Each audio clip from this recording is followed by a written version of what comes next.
नमस्कार, मैं हूं निकिता और आप देख रहे हैं सत्यहिंदी.com। चलिए एक नजर डालते हैं अब तक की सुर्खियों पर। जर्मनी में हुए आम चुनावों में कंजर्वेटिव CDU पार्टी देश की संसद में सबसे बड़ी पार्टी बन गई है। इस पार्टी को सबसे ज्यादा 28.6% वोट मिले। मीडिया रिपोर्ट्स के मुताबिक जर्मनी में चुनावों के बाद वोटों की गिनती समाप्त हो चुकी है। चुनाव के नतीजों में अल्टरनेटिव फॉर जर्मनी पार्टी दूसरे और सोशल डेमोक्रेटिक पार्टी तीसरे नंबर पर रही। वहीं अब इन नतीजों पर यूरोप के नेताओं की प्रतिक्रिया भी आने लगी है। ब्रिटेन के प्रधानमंत्री कीयर स्टारमर ने कहा कि मैं जर्मनी की नई सरकार के साथ मिलकर काम करने और दोनों देशों के बीच पहले से मजबूत रिश्ते को और अच्छा करने के लिए काम करने को तैयार हूँ। वहीं फ्रांस के राष्ट्रपति इमैनुअल मैक्रोन ने कंजर्वेटिव पार्टी के नेता को बधाई दी और कहा कि दोनों साथ मिलकर एक ताकतवर यूरोप के लिए काम करेंगे। मणिपुर के मुख्य सचिव PK सिंह ने रविवार को कहा कि जो लोग हथियार छोड़ना चाहते हैं उनके लिए 7 दिन का समय काफी है। उन्होंने यह भी कहा कि समय सीमा खत्म होने के बाद सुरक्षा बल ऐसे हथियारों को बरामद करने के लिए कार्रवाई करेंगे। आपको बता दें कि 20 फरवरी को मणिपुर के राज्यपाल अजय कुमार भल्ला ने सभी समुदाय के लोगों को लूटे गए और अवैध रूप से रखे गए हथियार और गोला बारूद अगले 7 दिनों के भीतर जमा कराने को कहा था। वहीं मुख्य सचिव PK सिंह ने पत्रकारों से कहा कि वहां शांति और सामान्य स्थिति होनी चाहिए, इसलिए हथियार जनता के हाथ में नहीं होने चाहिए। यह एक खतरनाक स्थिति है।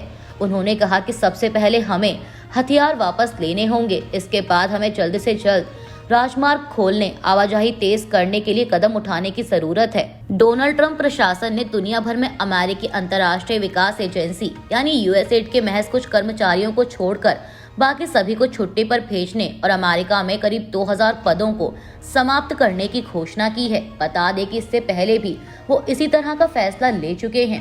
BBC की रिपोर्ट के अनुसार प्रशासक कार्यालय द्वारा USAID कर्मचारियों को भेजे गए एक ईमेल में कहा गया है कि कार्यबल में कमी के तहत लगभग 2000 कर्मचारियों की भी छंटनी की जाएगी।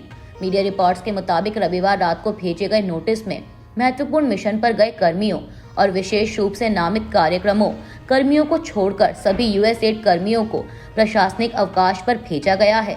हालांकि नोटिस में स्पष्ट किया गया है कि USAID के वे कर्मचारी जो मिशन महत्वपूर्ण कार्यों के लिए जिम्मेदार हैं वो निर्णय से प्रभावित नहीं होंगे, लेकिन अभी तक ये साफ नहीं हुआ कि कितने कर्मचारियों को महत्वपूर्ण माना गया है। समाजवादी पार्टी प्रमुख अखिलेश यादव ने रविवार को भाजपा की डबल इंजन सरकार को डबल प्लंडर सरकार करार दिया। अखिलेश ने पत्रकारों से कहा कि भाजपा की डबल इंजन सरकार डबल प्लंडर सरकार है। महाकुंभ के आयोजन में सरकार पूरी तरह विफल रही है, इसमें भी उसने बहुत बड़ा घोटाला किया। उन्होंने कहा कि मां गंगा की सफाई का दावा करने वाले लोग पूरा बजट हड़प गए। सड़कों के गड्ढे समतल करने के नाम पर उन्होंने सारा पैसा अपनी जेब में रख लिया। प्रधानमंत्री मोदी सोमवार को बिहार के दौरे पर हैं और उनकी इस यात्रा को लेकर RJD नेता लालू प्रसाद यादव ने तंज किया है। दरअसल आपको बता दें कि राज्य में इसी साल के अंत में विधानसभा चुनाव होने हैं। वहीं लालू यादव ने अपने X हैंडल पर लिखा कि प्रधानमंत्री आज बिहार में हैं, चुनावी फर्ज है, इसलिए लोगों को भ्रमित करने के लिए केंद्र की देश भर की योजनाओं का शिलान्यास और उद्घाटन अब दिखावटी रूप से बिहार से होगा, लेकिन बिहार को कुछ नहीं मिलेगा, ना ये देंगे। बता दें कि सोमवार को प्रधानमंत्री मोदी बिहार के भागलपुर से किसान सम्मान निधि की 19वीं किश्त जारी करेंगे। खबरों के मुताबिक PM मोदी भागलपुर में एक जनसभा को भी संबोधित करेंगे। प्रधानमंत्री मोदी की बिहार यात्रा पर RJD नेता और राज्य के पूर्व उप मुख्यमंत्री तेजस्वी यादव ने भी तंज कसा है। तेजस्वी ने कहा कि दिल्ली का चुनाव खत्म होते ही हमने कहा था कि ये लोग बिहार कूच करेंगे, सब कूद कूद कर बिहार आएंगे, लेकिन बिहार ने उनको 20 साल तक डबल इंजन सरकार चलाने का मौका दिया। केंद्र में 11 साल से प्रधानमंत्री नरेंद्र मोदी जी हैं, लेकिन क्या हुआ? प्रधानमंत्री जी बिहार आते हैं और यहाँ के लोगों को ठगने का काम करते हैं।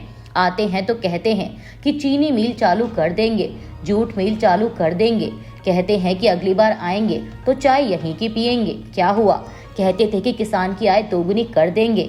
तेजस्वी ने कहा कि दोगुनी तो छोड़ दीजिए, महंगाई के कारण इनकी आय कम हो गई है। मनसे प्रमुख राज ठाकरे ने मुंबई में एक शादी समारोह में अपने चचेरे भाई और शिवसेना UBT प्रमुख उद्धव ठाकरे से मुलाकात की, जिसके बाद से अटकलें लगाई जा रही हैं कि वे महाराष्ट्र में निकाय चुनावों से पहले अपने राजनीतिक मतभेदों को सुलझाने के इच्छुक हो सकते हैं। पीटीआई के मुताबिक राजनीतिक रूप से अलग थलग पड़े चचेरे भाई बहनों को रविवार शाम को अंधेरी इलाके में सरकारी अधिकारी महेंद्र कल्याणकर के बेटे की शादी में एक साथ देखा गया। महाराष्ट्र विधानसभा चुनाव के 3 महीने बाद उद्धव ठाकरे की अगुवाई वाली शिवसेना यूबीटी को कई नेताओं के पार्टी छोड़ने से झटका लगा है। कई पार्टी पदाधिकारी और यहां तक कि पूर्व विधायक भी पार्टी छोड़ चुके हैं। पार्टी छोड़ने वाले सबसे बड़े नामों में तटीय कोंकण क्षेत्र की रत्नागिरी जिले की राजापुर विधानसभा सीट से 3 बार विधायक रहे राजन साल्वी शामिल हैं। बता दें कि ठाकरे परिवार के कट्टर समर्थक साल्वी इस महीने की शुरुआत में अपने समर्थकों के साथ उप मुख्यमंत्री एकनाथ शिंदे की अगुवाई वाली शिवसेना में शामिल हो गए थे। कुछ दिनों बाद कोंकण से एक और पूर्व विधायक कई नेताओं के साथ शिंदे की पार्टी में शामिल हो गए। चैंपियंस ट्रॉफी 2025 के रविवार को भारत और पाकिस्तान के बीच हुए मुकाबले में भारतीय टीम ने पाकिस्तान के दिए 242 रन के लक्ष्य को 42.3 ओवर में ही हासिल कर लिया और 6 विकेट से इस मैच में जीत दर्ज की। मैच जीतने के बाद विराट कोहली ने कहा कि मैंने स्ट्राइक रोटेट करने पर ज्यादा ध्यान दिया। यह पारी बेहद खास है क्योंकि इससे हमारी सेमीफाइनल में पहुंचने की उम्मीदें मजबूत हुई हैं। उन्होंने कहा कि इस तरह बल्लेबाजी करना अच्छा रहा, खास तौर पर ऐसे अहम खेल में जहां सेमीफाइनल के लिए जगह पक्की करनी थी। आपको बता दें कि विराट कोहली ने इस मैच में शतकीय पारी खेली है। इसराइल ने कब्जे वाले वेस्ट बैंक में 3 शरणार्थी शिविरों के लोगों को वहां से हटाकर वहां अपनी पहले से ही मौजूद सैन्य उपस्थिति को और बढ़ा दिया है। इसराइल के रक्षा मंत्री इसराइल काट्स ने कहा कि जेनिन, तुलकर्म और नूर शस्म में फिलिस्तीनी शिविर अब खाली हैं और 1 साल के लिए वहां सेना का कब्जा होगा। उन्होंने कहा कि आतंक के घोंसले साफ कर दिए गए हैं।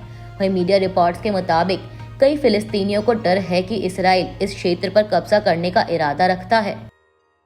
अभी के लिए बस इतना ही। बाकी की खबरों के लिए बने रहिए सत्यहिंदी.com के साथ।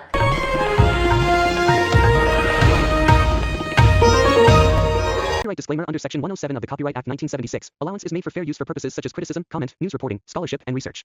Fair use is a use permitted by copyright statute that might otherwise be infringing.